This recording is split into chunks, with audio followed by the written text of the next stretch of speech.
Good morning, and welcome once again to our daily journey brought to you by First Baptist Church of Jasper to share with you our walk in this Christian life as we continue our journey through the book of Philippians. This morning we're at Philippians, the first chapter. We're picking up at verse 13, making that verse 14, and reading through verse 18. It says, "And most of the brothers, having become confident in the Lord by my imprisonment, are much more bold to speak the word without fear. Some indeed preach Christ from me, proclaim Christ out of selfish ambition, not sincerely, but thinking to afflict me in my imprisonment. What then? Only that in every way, whether in pretense or in truth, Christ is proclaimed, and in that I rejoice." As we read this letter, we see that unlike most people, Paul's not concerned with the response or the attitude of those who are reading his letter or those who know of his trials and difficulties he's going through. In fact, he makes the case and says that from my imprisonment, many brothers have increased their faith and have stepped up their commitment and are proclaiming the gospel even more because they've been impacted by Paul's testimony. And others, even though it's out of rivalry or self-conceit, they're seeking to cause pain to Paul by continuing to preach the gospel while he's in prison.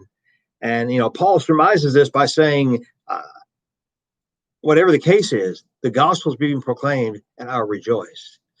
So in the midst of his trials, his difficulty, his imprisonment, rather than dwelling on the negative things, he could have very easily written a polemic letter about those people who were preaching the gospel out of self-conceit, and he could have tore them down. But instead, Paul chose to see the positive thing. That even if they're doing it for the wrong motive, the gospel is being proclaimed. And for that, he will rejoice. In this short passage that we look at, Paul shares with us the key to undergoing trials and difficulties. He chooses to rejoice. As you live the Christian life and you allow Christ to shine through you, even in the midst of heartache, even in the midst of difficulty, the way in which you allow Christ to be presented through you impacts the lives of others. As Paul said, most of the brothers have become confident in the Lord by his imprisonment. As you handle the crises in your life and as you deal with the heartaches and the difficulties, the down days, your ability to portray Christ is going to encourage other brothers and sisters in Christ. As they look at your life and they see that even though you're going through a difficult time, you are still steadfast in your faith. You never give up. You never stop. You continue to allow the love of Christ to shine through you, and you choose to rejoice rather than weep. And in that, they find confidence. And there will be others who will try to make your life even more difficult. But perhaps we can even rejoice in that, knowing that even in that, God can use it for his good. As we go through trials and we face difficulties, much like Paul's difficulty, Paul's is really multiplied with the imprisonment that he had. But as you go through that difficulty, you have the opportunity to do one of two things. You can either shine for Jesus as you face that difficulty, or you can whine about your circumstances. I think Paul would tell us that we need more shiners than whiners. I'm not trying to patronize you or put down the struggles that you face. Your struggles are real. The heartache is real. But in that heartache, we know that Christ is with us. We know that he is our strength. We know that he is our shelter, and that even though we don't understand it, we know that God is involved in it. As we think about finding ourselves in situations we never thought we would be in, facing obstacles we never thought we would face, we would do well to remember the story of Joseph, who was sold into slavery by his brothers, worked for Potiphar, was falsely accused by Potiphar's wife, found himself in prison. Later, through interpreting dreams, through the gift of God, he found himself as second in command in all of Egypt.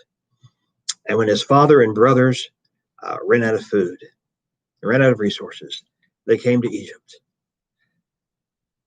And Joseph fed them.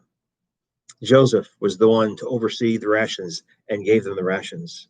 And though his brothers were scared to death when their father died, Joseph made this statement: "You meant it for evil.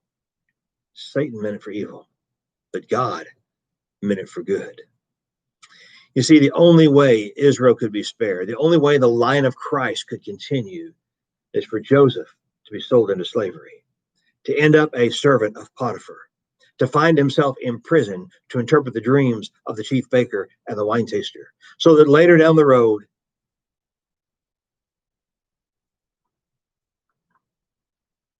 the one imprisoned with him would remember his fault and tell Pharaoh, "There is one who can interpret dreams. His name is Joseph." See, God had to move all the pieces to accomplish his purpose. Joseph didn't understand it. We don't understand it. But by faith, we trust that God is at work, even in the darkness.